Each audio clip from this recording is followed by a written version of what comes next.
So mtu anataka kupungua, anachukua sio, anachanganya vitu gani na vitu gani, ndio ana order kabisa vitu mtandaoni.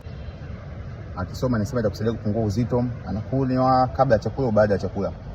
Kisha kunywa, amekimbia chooni, anaalisha vibaya mno. Analisha kiasi kwamba utumbo wake wote ni empty kabisa. Anaanza kualisha maji. Vitu vinanuka, vitu vya ajabu. Baada ya muda ataanza kuisifia, "Oh, hii imenisaidia, mchanganyiko umenisaidia, hii dawa imenisaidia, nimepungua." Au stupid wao kuamini mafuta yako yamebadilika kuwa kinyesi na yametoka. Unaharibu organs zako mwenyewe, unaharibu system yako mwenyewe. Njia kupungua uzito pekee, kula chakula halisi, namba moja, kufanya mazoezi japo mara 4 mara 5 kwa wiki.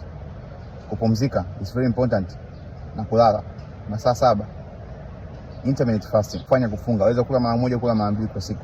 Wengine utawasikia watakwambia, "Oh, mimi nilikula kitu fulani kikanisaidia. Nilikuwa natumia dawa fulani sasa, au natumia dawa fulani inanisaidia." Sikia, niko hapa tunasubiria matokeo ya tabia unazozifanya leo. Tunasubiria kuona huo muunganiko wako uliokusaidia ukaenda kualisha kupunguza uzito una faida gani baadaye.